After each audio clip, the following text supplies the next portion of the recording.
Welcome to this deep dive, on Sun Tzu's Art of War. You sent us some really great material, um, a mix of historical analysis and, straight from the text excerpts. And today we're going to uncover not just the military tactics, but also the historical context and that mystery that kind of surrounds this classic. Yeah, it's fascinating. We get to kind of explore not only the battle tactics, but also the mystery surrounding Sun Tzu himself. Yeah. Was he a real person? Some sources portray him as this almost mythical figure. Yeah, it really is a puzzle, isn't it? Yeah. I mean, some scholars doubt he even existed because he's totally absent from the Zhu's, which is basically the main historical record of that period. That's a pretty big omission, if you ask me. It is a pretty big deal, yeah. But then we have Sima Qian Shiji, which presents him as this, real General Suvin King Ho Lu of Wu. So how do we reconcile that? Yeah. Well, the intrigue kind of deepens when you try to line up, Sun Tzu's writings with the timeline from the Shiji. There are dating inconsistencies, leading some to believe that maybe the text was changed or added to over time, making it even harder to pin down the true author and the exact time of writing. Yeah, so imagine trying to piece together a puzzle where some of the pieces might be from a completely different puzzle. But here's the thing. Authorship aside, the art of war has influenced military and strategic thinking, for centuries. Yeah. So it clearly has some powerful stuff in it. Absolutely. The wisdom in this book has resonated across cultures and time periods, which really says a lot about its insights into human nature and conflict. So, okay, maybe Sun Tzu is, a bit of a historical riddle. Yeah. But one thing we know for sure, we have this story from the Shiji about him showing off military discipline in the most extreme way possible. You're talking about the concubines. The concubines. Quite a story. And a pretty brutal one, too. Intense, right? So the story goes that Sun Tzu is appointed as a general by the king of Wu, and to prove a point about obedience, he decides to drill the king's concubines. Now, I don't know if you've ever tried to get a group of concubines to do military drills, but it didn't go as smoothly as Sun Tzu planned. Right. So he lays out the commands very clearly. When I say forward, you must face straight ahead. When I say left turn, you must face towards your left hand. When I say right turn, you must face towards your right hand. When I say about turn, you must face right round towards your back. Right. And they're like, okay, we got it. And he gives the order, right turn. And they just start laughing. They just lose it. Yeah. And, maybe they thought the whole thing was ridiculous. Yeah. Or they just didn't respect his authority. But to Sun Tzu, this was a serious breach of discipline. It was. And his reaction really drives that point home. He tells them, if words of command are not clear and distinct, if orders are not thoroughly understood, then the general is to blame. So he repeats the drill, gives the command left turn. I'm guessing it didn't go much better this time. No, more laughter. They just could not take it seriously. They couldn't. So what did he do? So Sun Tzu, being Sun Tzu, he addresses them again and he says, if words of command are not clear and distinct, if orders are not thoroughly understood, the general is to blame. But if his orders are clear and the soldiers nevertheless disobey, then it is the fault of their officers. And true to his word, he orders the execution of the two concubine leaders. Wow. So this is where things get really real. Yeah. The king who's been watching all this, unfold, he's like, wait a minute, those are my favorite concubines. Yeah. He freaks out, sends down a message begging Sun Tzu to, reconsider what happened. Sun Tzu's response is ice cold.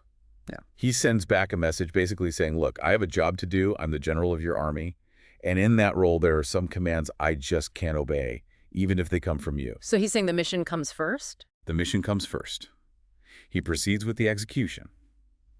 Has the concubine leaders immediately replaced with new leaders. And the drums sound again for the drill to continue. Wow.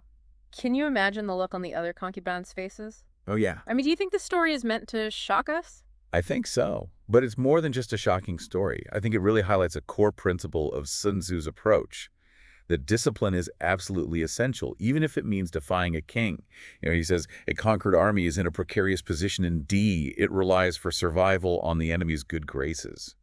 So he's really underscoring the importance of order and structure, especially in a military context. So it's not just about following orders blindly. It's about understanding that discipline is essential for achieving a larger goal. Exactly. Even if it means, making some really tough choices. Exactly. Think about a time in your life when you had to make a tough decision. Yeah. Maybe it was a decision that wasn't popular, but was necessary for the greater good. Yeah. This story as harsh as it is, really speaks to those kind of leadership dilemmas. Yeah, it makes you think about the balance between authority and responsibility It does. and the consequences of, following or breaking the rules. Absolutely. So let's move on to another key concept from The Art of War: deception. Sun Tzu famously said that all warfare. All warfare is based on deception. Yeah, one of the most well-known lines from the book. So how does this play out in Sun Tzu's thinking? Well, he advocates for a lot of things that you might not expect. He was big on trickery, surprise attacks, and manipulating what your enemy believes to be true, Right. like separating united armies, Yeah. attacking where they're not prepared, Right. or even pretending to be weak to lure them into a trap. So it's about using their expectations against them. Exactly. He gives some pretty vivid examples in the text, too, like that story about building fake campfires. Oh, yeah, to make your army look bigger than it really is. Exactly. It's all about creating this illusion, making the enemy think twice. Because of smoke and mirrors, basically. Yeah, in a way. Yeah. There's also the story of Peng Chuan being tricked by Sun Pin. You familiar with that one? I don't know that one, no. It's a classic example of deception. So Sun Pin, during this retreat, orders his army to light progressively fewer campfires each night. Okay, so it looks like his army is shrinking. Exactly. So the enemy would think, oh, they're deserting, their numbers are dwindling. And of course, Peng Chuan, seeing these fewer and fewer campfires every night, he falls for it, thinks Sun Pin's army is falling apart, and pursues them recklessly straight into a trap. Sun Pin even had this message carved into a tree for him. Under this tree shall Peng Chuan die. Oh, wow. Talk about psychological warfare. And it worked. Oh, it totally worked. He's ambushed and killed right under that tree. Yeah. Classic example of how effective psychological warfare can be. So it sounds like the art of war is as much about, outsmarting your opponent as it is about outfighting them. You really have to understand human psychology. Absolutely. And it's actually a perfect segue to our next point. Okay. Sun Tzu's principles, while rooted in warfare, really have applications that go far beyond the battlefield. Yeah, that's what I find so interesting about this book. It's not just a military manual. Right. It's about strategy in a much broader sense. Absolutely. You can apply his insights to business, negotiations, personal growth even. Yeah, and for example, that idea of knowing yourself and your enemy, how can we apply that in like a modern context? I mean, most of us aren't facing literal armies. Right. But we are facing competition. We're facing challenges. It's about taking stock of your own strengths and weaknesses before you make any strategic decision, whether it's in business, your relationships, or just setting personal goals. And it's also about understanding the people you're dealing with, their motivations, their strengths, their weaknesses. So whether you're competing for a promotion, negotiating a deal, or even just trying to get your kids to eat their vegetables, knowing yourself and the other players is key to success. Exactly. It's all about understanding the dynamics, the motivations, Right. the potential pitfalls. So what about that idea of utilizing combined energy? That one always stood out to me, really speaks to the importance of teamwork. It does. Think about it in your own life. Whether you're leading a team at work or just collaborating on a project, the ability to bring people together and harness that collective effort, that's essential. It's like two heads are better than one. Yeah. But since he was talking about coordinating many heads, many skills and perspectives. Exactly. Yeah. And that type of coordination requires a specific type of leadership. Right. The kind that can communicate clearly, inspire, delegate effectively. And then there's that idea of adapting to circumstances. How does that play out in Sun Tzu? Well, he stresses the need for flexibility. Yeah. You got to adjust your plans as the situation changes. You might go in with a strategy, but you have to be willing to pivot when things don't go as expected. It's interesting, right? We think of military strategy as this rigid thing. Yeah. But Sun Tzu's saying flexibility is key. Yeah, and it's especially true today. I mean, think about how quickly things change now. I mean, industries, the economy, your own personal life, being able to roll with the punches, that's crucial. So, okay, he gives these broad principles, but then he also gets into, what not to do. Right. The 6 calamities of war, right? You got it. These are critical mistakes that leaders can make. And these calamities, they're not necessarily caused by the enemy's strength. They come from the leader's own shortcomings. Exactly. He describes the first one as flight. So morale and discipline, they completely collapse, and the army just runs away from battle. I can't even imagine. Pretty scary, huh? Yeah. Think about it like a company facing a crisis. Okay. If the leadership team panics and abandons ship, It's basically the same thing. So much for leading by example. Right. The second one is insubordination. Okay. The soldiers are too strong and the officers are too weak. Oh, so a power struggle. What would that look like in a company? You got a team full of talent, but they just don't respect their leaders. Oh, so they undermine them, or? Yeah, or they ignore their directives. Okay. They're off doing their own thing. Got it. Now, the third calamity is collapse. And that's the opposite problem.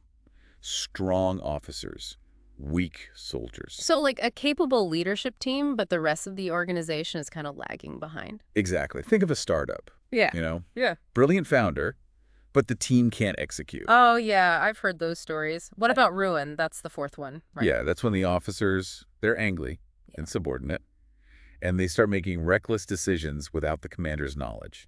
Oh, so it's not just about having a bad leader. Right. It's about a breakdown in communication between leadership levels. Exactly. That's a recipe for disaster. Yeah, big time. Okay, and then the fifth calamity was disorganization. Disorganization, It yeah. only seems pretty self-explanatory. It is, but it's important. He's highlighting the need for structure, clear roles, efficient systems. Without these, any organization is going to struggle. Oh, for sure. And finally, rout, the ultimate calamity. Huh. Utter defeat. And this happens when a leader underestimates their opponent or sends the wrong troops into battle. You got it. Making bad decisions based on bad information or just not understanding the situation, it's a recipe for disaster. So each of these calamities, they highlight the importance of leadership, clear communication, a well-structured organization. Absolutely. Internal problems can be just as damaging as any external threat. It's not just about winning battles, it's about avoiding self-inflicted wounds. Right. He's showing us that some of the biggest battles are the ones we fight within ourselves, within our organizations. Okay, so we've talked about, terrain and calamities, but there's one more element of the art of war we need to talk about: spies. This is where things get a little cloak and dagger, wouldn't you say? He does go deep on spies. Consider them essential, Yeah. the eyes and ears of the army. They could gather intel, spread disinformation. Even stir up trouble behind enemy lines. Exactly. So he breaks them down into a few types: local spies, inward spies, converted spies, doomed spies, and surviving spies. Hold on, doomed spies? Yeah. That sounds pretty dark even for ancient warfare. It was basically sacrificing individuals. Wow. Sometimes even your own soldiers to spread misinformation. Just to confuse the enemy. Exactly. Yeah. And then surviving spies. These were your elite agents.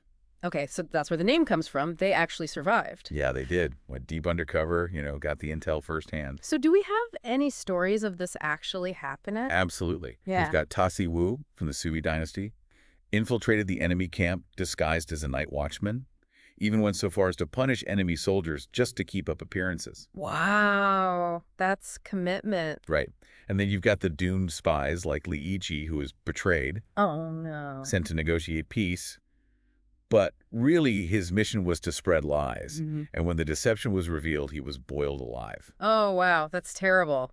Yeah, These stories really show how dangerous espionage was back then. absolutely. Sounds like maintaining strong relationships with your spies was really important. Oh, it was vital. He stresses the importance of rewarding them well. Okay. And above all, ensuring their secrecy. If your spies are compromised, you're in trouble. So it's about trust. You have to build trust with these people who are risking their lives to get you information. Exactly. He also talks about having the right kind of leader in charge of these networks. You need somebody with good judgment, someone who can see through deception and knows who to trust. So you need to be pretty shrewd yourself to manage spies effectively. Absolutely. It's not enough to just have them. You have to be able to use them. Okay, so we've covered a lot of ground here. We've talked about Sun Tzu himself, discipline, deception, terrain, calamities, spies. It's quite a bit. It's a lot to take in, but don't go anywhere. We'll be right back to delve even deeper into the world of Sun Tzu. Okay, so we're back and ready for more Sun Tzu. And one of the things that really stood out to me was his focus on terrain. But he's not just talking about like mountains and rivers, right? No, he's talking about understanding the lay of the land in a much broader sense. It's about knowing the playing field. Yeah. Whether you're in a competitive market, a tough negotiation, or even just navigating a tricky social situation, it's about assessing the environment, Yeah. identifying those potential advantages and disadvantages, and figuring out how to use them to your advantage. Gotcha. So Sun Tzu, he identifies 6 different types of terrain. He does. Accessible, entangling, temporizing, narrow passes, precipitous heights, and positions at a great distance from the enemy. So let's break this down. Okay. What's accessible ground? Think of it like an open marketplace Okay. where everybody has equal access to resources and customers.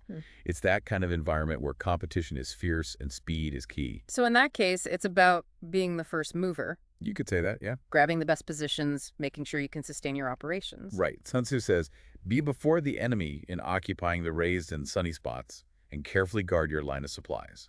Okay, so establish yourself early on, secure those resources, and you're in a much stronger position to compete. Exactly. Now, entangling ground, that's a whole other challenge. Imagine like a dense forest or a market with tons of regulations and barriers to entry. Sounds like the kind of place you could easily get trapped, Oh, yeah. lose your way. He actually describes it as net-like, easy to get bogged down and become vulnerable. So if you find yourself in entangling ground, what's the best approach? Proceed carefully.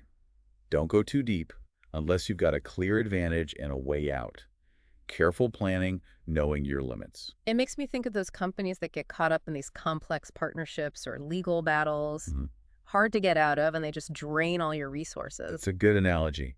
Now, how about temporizing ground? Any guesses? Okay, temporizing ground. I'm going to guess that it's best to, temporize. You got it. It's that situation where neither side has a clear advantage. Might be wise to just delay things, wait for a better opportunity. Like stalemate. Nobody wants to budge, so you just kind of wait it out. Exactly. Patience is key there. Play the long game. Okay, what about narrow passes? Okay, those are pretty straightforward. Strategic choke points. Areas with limited access.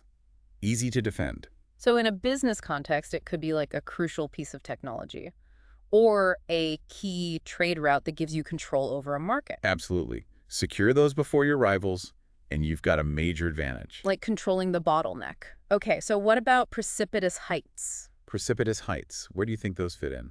Well, I'm hoping they're not literal heights, but I'm guessing it means having like a superior position, a better vantage point than your opponent. You got it. Think of it as having a commanding view, of the whole battlefield, or even a deeper understanding of the market. So it's about having a broader perspective, seeing the bigger picture and anticipating trends, like a company with a killer market research team or a leader with a visionary outlook. Yeah, exactly.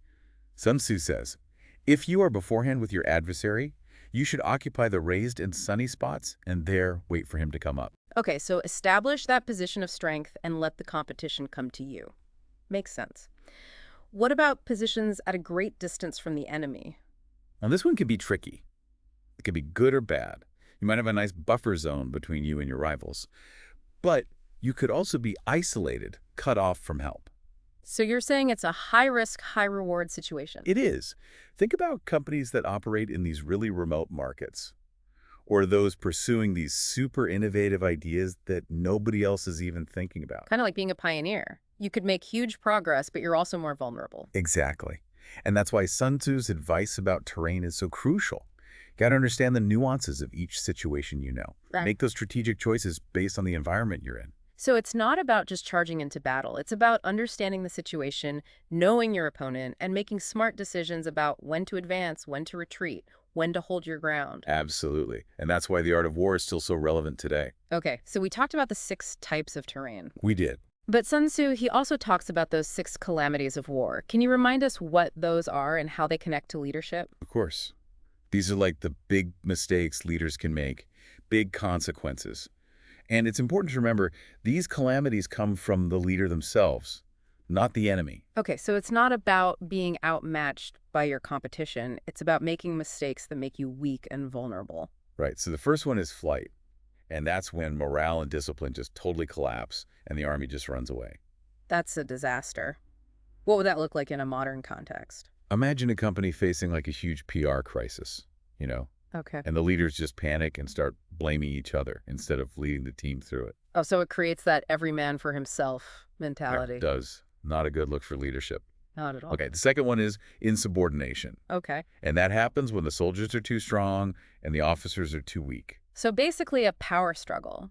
How would that play out in a business? Imagine a company where the team is super talented, but they just don't respect their leaders. Because they're indecisive. Or they micromanage. Or just lack experience. All of the above. Yeah. And so the team just starts doing their own thing, ignoring orders. Creating chaos. Okay, what about the third calamity collapse? Collapse, that's the opposite. Strong officers, but weak soldiers. Okay, so the leadership's good, but the rest of the organization just isn't there yet. Exactly. Like a startup with a brilliant idea, but the team can't execute. Yeah, so it's like having a great coach, but a terrible team. Doesn't really matter how good the game plan is. Exactly. Okay, so then we have ruin. What do you think causes that one? Ruin. I have a feeling it's not good. No, it's not. It's when those officers are angry and insubordinate, Oh, no. making these reckless decisions without the commander knowing. So it's a communication breakdown between the leadership levels. They're not on the same page, and it creates this toxic dynamic. Absolutely. Imagine departments constantly fighting each other, working against the company's goals. It's like the organization is fighting itself. Exactly. Okay, so what about disorganization? The fifth calamity. Yeah. Any ideas? Disorganization. I mean, it sounds like it's about a lack of structure, Yeah. rules, systems, right? You need that foundation. Otherwise, even if you have talented people, it's not going to work. Exactly. You Yeah. can't build a house without a blueprint. Okay, and then the final calamity is rout. Total defeat. Is that just about being outmatched? Not always. Yeah. Sun Tzu, he really highlights the leader's role in this. Yeah. Underestimating the enemy, sending the wrong people into battle, making bad decisions. So even with a good team and a good plan, if your leader messes up, you can still lose. That's right. And that's why strong leadership is so vital. Mm-hmm. Making the right calls, motivating your team. So all these calamities really come back to leadership, having the right people in charge. Yes, they do. They need to make the tough calls, navigate those complex situations. Okay, so let's talk about another fascinating part of the art of war. Okay. Spies. They were a big part of Sun Tzu's strategy, weren't they? Oh, absolutely. Consider them essential. The eyes and ears of the army. Gathering intel, spreading disinformation. Even causing trouble behind enemy lines. Right, and he breaks them down into a few types. Yeah, he does. You got your local spies, inward spies, converted spies, doomed spies, and surviving spies. Hold on.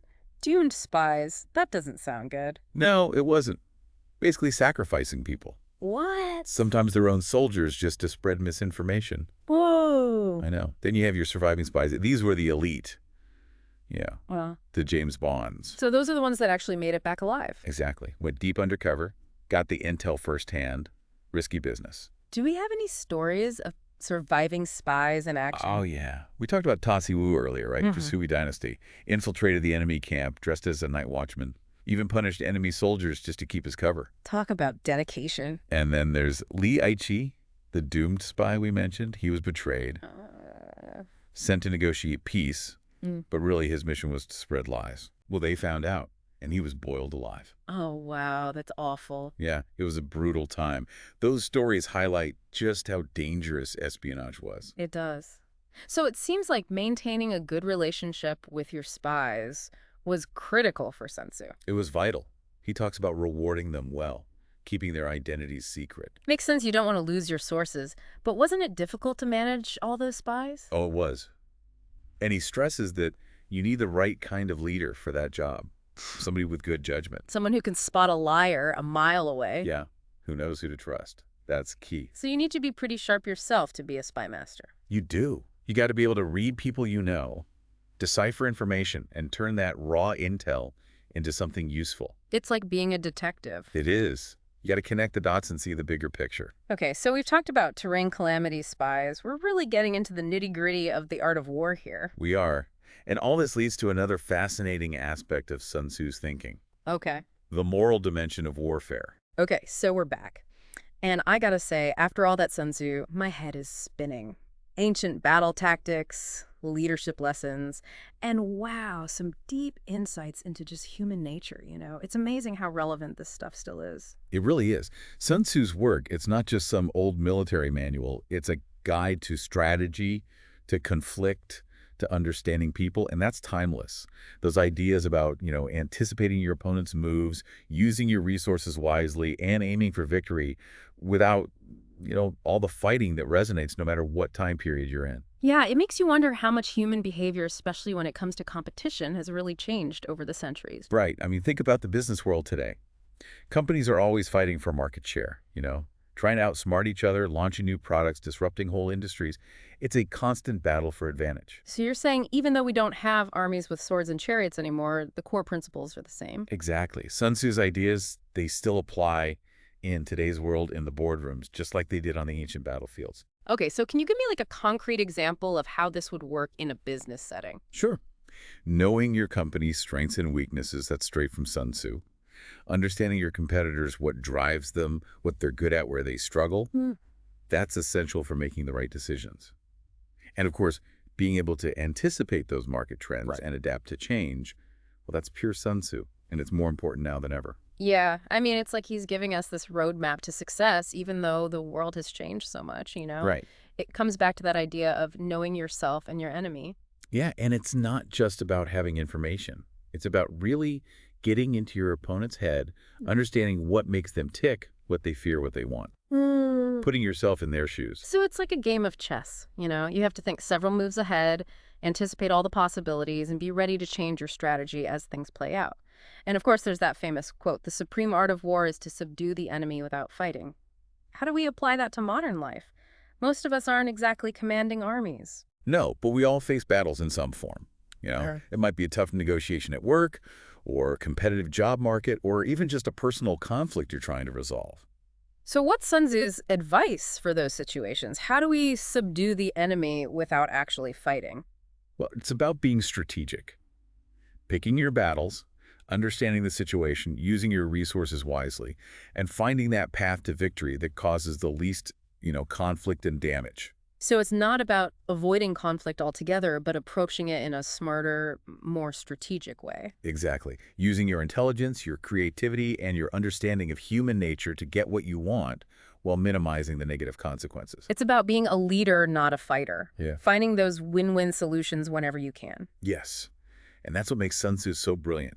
He gives us this framework for thinking about conflict, for understanding power and strategy that's as relevant today as it was centuries ago. Well, this deep dive has given me a lot to think about, that's for sure. I feel like I've got this new toolkit for handling challenges and conflicts.